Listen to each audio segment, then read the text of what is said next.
Hey, it's Steve Barcelo from the Cryptozoology Museum.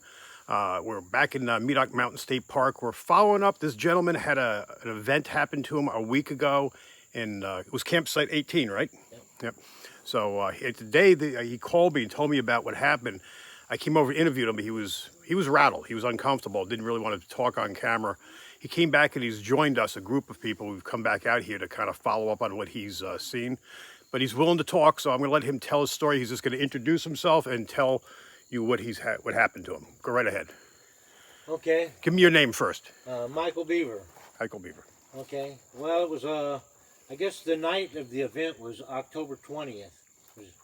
And I was here camping with my family. First 3 nights, it was like the 15th, 16th, and 17th.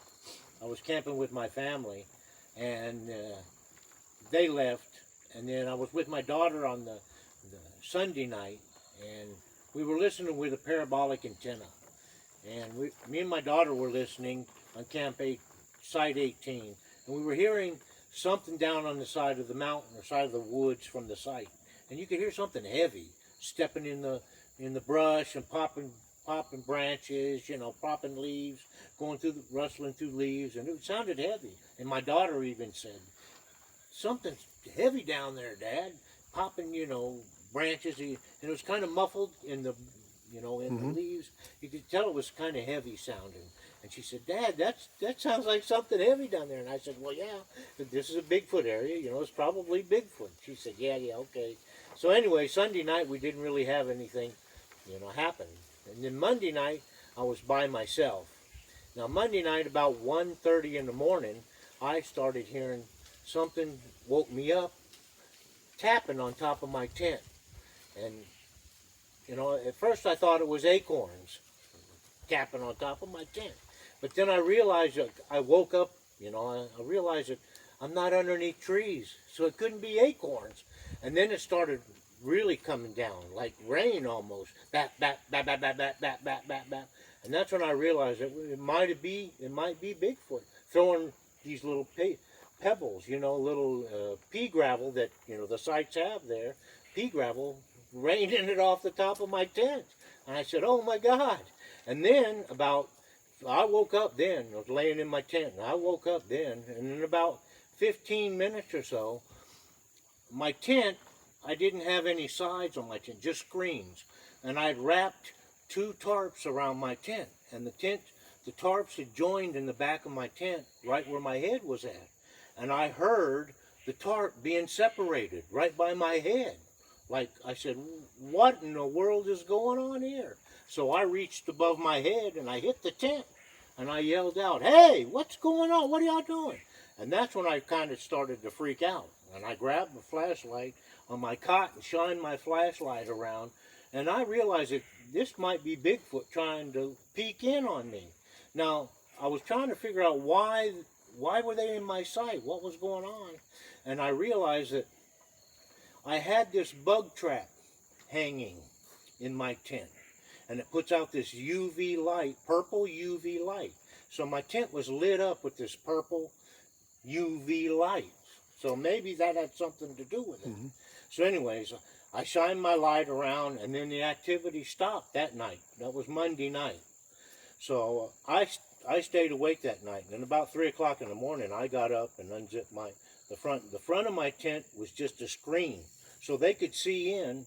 You know, I thought that, you know, maybe they could see in. But anyways, 3 o'clock in the morning, I got up and went out and checked my site, and there was nothing out there. There was nobody out there, you know. And then I went down to the restroom here, and then I went back to bed, and there was nothing happening that Monday night.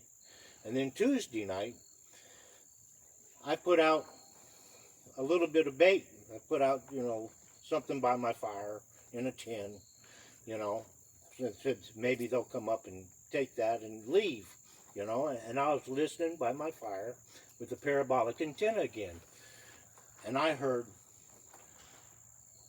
more sounds, more popping, branches breaking, twigs being popped in the woods, and more heavy footsteps, like it was coming up to Site 18. It was coming up to my site again. This time it sounded like it was more than one, though, because I was hearing it in several different positions. But I also heard chirping, okay? I heard crickets, but I also heard this other sound. Now, were you hearing that with your ears or only with the parabolic with the dish? parabolic antenna. Okay. Well, I didn't take the parabolic antenna off and listen for that sound till later on. Right. When they got closer and closer, okay, that's when I realized that when they got real close, you know, when they were up and in the camp, that's when I took the, you know, listen. And that's when I realized that I couldn't hear the sound only with the parabolic antenna. But anyways, they got up closer. They started getting closer and closer.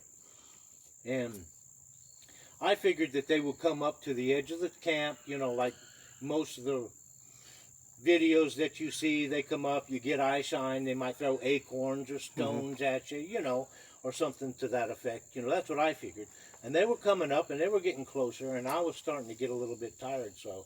I was shining, I had a tactical flashlight, you know, and I was shining it around, and I didn't see any eye shine, I didn't see anything, but I kept hearing them getting closer and closer, but they were making this sound, this strange noise, and I just don't know how to describe it. It was like a cricket or chirping noise that was like chirping and ringing cross. It was like zinga zinga or zinga, or zinga zinga zinga, and they were like calling between each other. One of them would go zinga, and the other one would go zinga zinga, and the other one would be zinga zinga zinga, you know, between. And it sounded like there was like 3 different tones. Okay, one was a stronger type tone, one was a higher pitched tone. You know, it was like 3 different tones that I was hearing. So that's how I kind of identified that there was probably 3 different creatures. So I said, okay, this is something I'd never heard. And the sound is, it's you're in the woods, you hear this sound, and it's alien sounding. I mean, it's like you're going, this can't be Bigfoot. What kind of sound is that? You know, and that's what I'm thinking. And see, look, I'm an electronic engineer. So I'm, you know, thinking rationally, technically trying to figure this out, you know.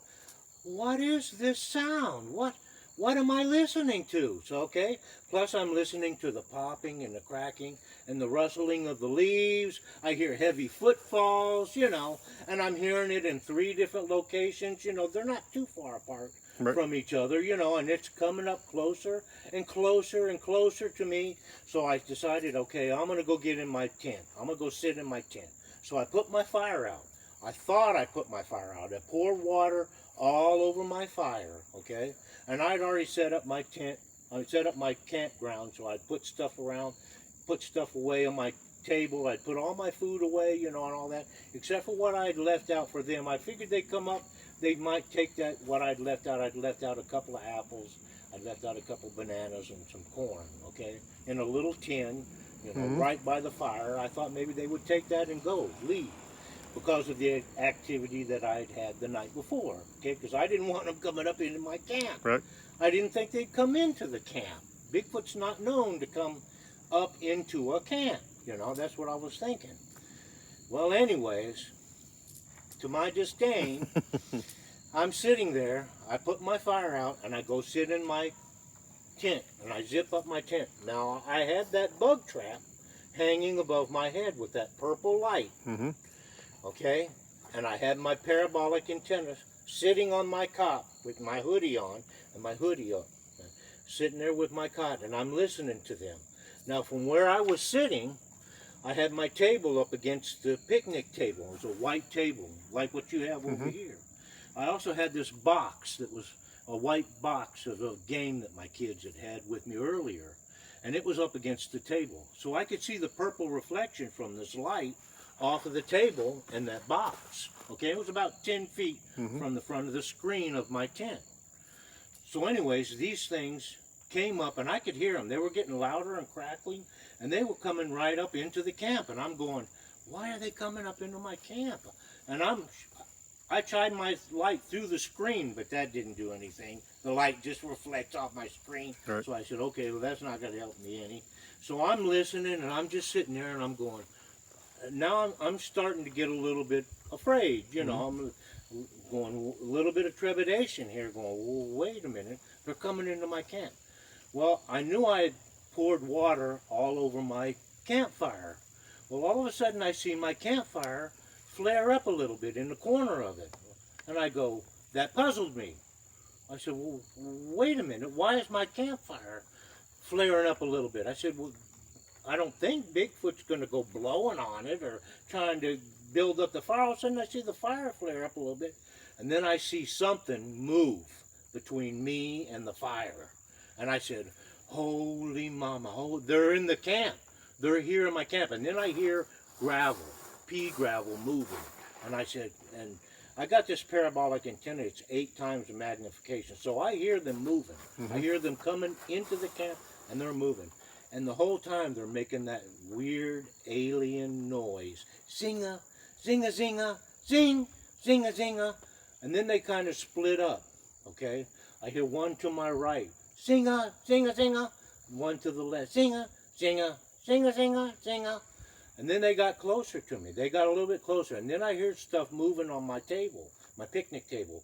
Clink, clank, like something was moving, something on the picnic table. And I started, that's when they were getting closer to me, and then that's when I started to shake a little bit. Yeah. I said, oh, they're getting, why are they, and the whole time I'm going, why are they in my camp? Why did they come up into the camp? Well, hopefully they'll take the food, they'll go, you know, why are they here in the camp? Couldn't understand that. Okay, I'm trying to rationalize all this. Well, anyways, about a few minutes went by, and they're still going, making that loud noise, or making that noise. And then I decided, well, let me listen to see if I can hear them making that noise, you know, without my headphones. So I took the headphones off, did not hear that that noise that they were making. And I said, wow, that's weird. I put it back on, I hear them. Zinga, zinga, zinga, zinga, you know, took it back on, put them back on. I said, wow. So then I see something between me and my table and that box. It's on the thing about 10 feet away, big. And I'm talking a big shadow, like move like this between me and that table. And then I saw something move in the corner of my screen like this. And it didn't come like this way. It came down like this. Was it looking in at you? Was it trying to look? Was it looking in at you at the tent? Yeah, like it was trying to look at me into the screen. Okay, and this one did like this, and did like this, and then that's when I freaked out. I freaked out. I lost it. I threw my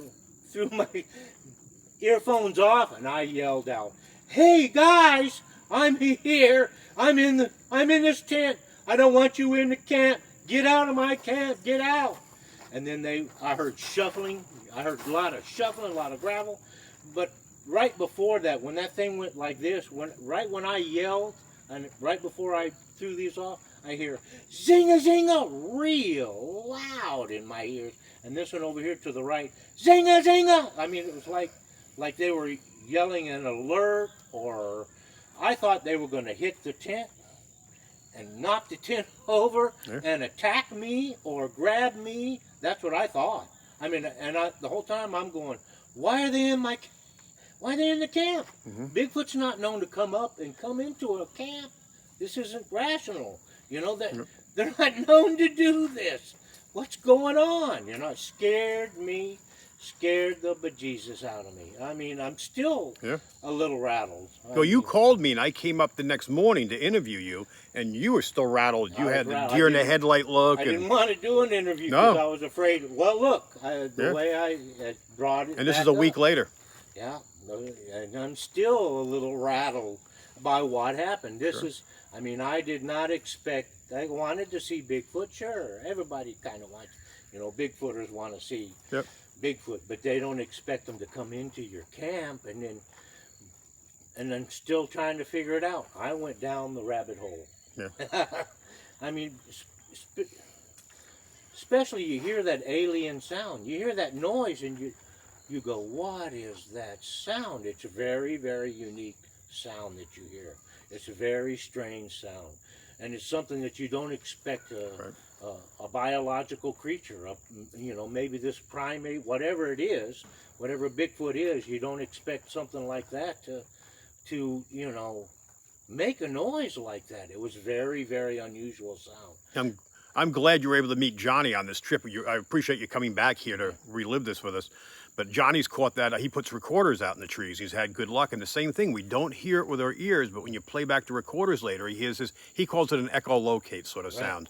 But he hears it moving through the woods. It's like a way they communicate with you. This is when no one's out there.